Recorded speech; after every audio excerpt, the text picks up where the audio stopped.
नमस्कार, मैं हूं शिखा शुक्ला और आप देख रहे हैं द वॉइस न्यूज। आइए रुख करते हैं आज की ताजा तरीन बड़ी खबरों की ओर।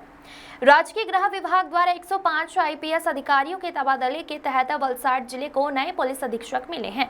वडोदरा डीबीसी से तबादला होने वाले युवराज सिंह जाडेजा ने आज दोपहर 1:50 पर वलसाड एसपी का कार्यभार संभाला। पूर्व एसपी डॉक्टर कर्णराज वाघेला का सूरत डीसीबी में तबादला किया गया है। युवराज सिंह जाडेजा अब वलसाड जिला पुलिस विभाग का नेतृत्व करेंगे। वह वडोदरा डीसीबी से तबादला होकर आए हैं। गुरुवार को उन्होंने विधिवत कार्यभार संभाल लिया है। इस अवसर पर जीएसपी कार्यालय में भारी उत्साह देखा गया। वलसाड पहुंचने पर सर्किट हाउस में, वडोदरा से वलसाड पहुंचने पर Valsad DSP A K Verma, Valsad DSP Bhargav Pandya और Vapi division DSP B N Dave ने उनका पुष्पगुच्छ से स्वागत किया। नए एसपी युवराज सिंह जाडेजा के नेतृत्व में वलसाड पुलिस जिले में कानून व्यवस्था बनाए रखने और अपराधों पर अंकुश लगाने के लिए काम करेगी। द वॉइस न्यूज के लिए सिलवासा से कुणाल मेराई की रिपोर्ट।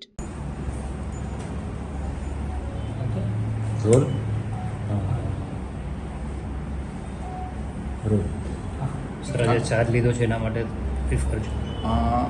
આજરોજ અમોએ એસપી વલસાડ તરીકે ચાર્જ લીધો છે. મારા પૂર્વગામી શ્રી વાઘેલા સાહેબ તરફથી આજે મેં ચાર્જ લીધો છે. વાઘેલા સાહેબે જે એમના કાર્યકાળ દરમિયાન સતત કાયદો વ્યવસ્થાની જાળવણીમાં જે ઉત્કૃષ્ટ કામગીરી કરી છે એ કામગીરીને આગળ ધપાવવા માટે હું પૂરો પ્રયત્ન કરીશ અને એના માટે સિનિયરોનું માર્ગદર્શન લઈશું અને જરૂરી કાયદો વ્યવસ્થા જાળવવા માટે પ્રયત્ન કરશું.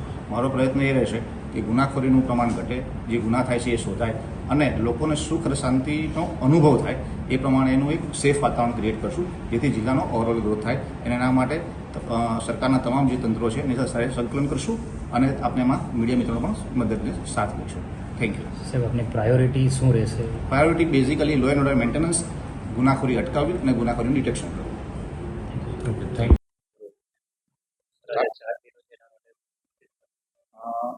આજરોજ હું એસપી વલસાડ તરીકે ચાર્જ લીધો છે. મારા પૂર્વગામી શ્રી વાઘેલા સાહેબ તરફથી આજે મેં ચાર્જ લીધો છે.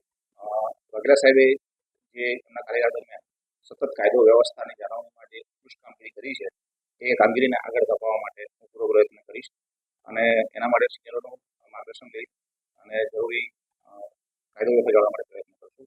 મારો પ્રયત્ન એ રહેશે કે ગુનાખોરીનું પ્રમાણ ઘટે, જે ગુના થાય છે એ શોધાય અને લોકોને સુખ અને શાંતિનો અનુભવ થાય એ પ્રમાણે એનું એક સેફ વાતાવરણ ક્રિએટ કરશું, જેથી જિલ્લાનો ઓવરઓલ ગ્રોથ થાય. અને એના માટે સરકારના તમામ જે તંત્રો છે એની સાથે સંકલન કરશું અને આપણે એમાં મીડિયા મિત્રોનો પણ મદદને સાથ લઈશું.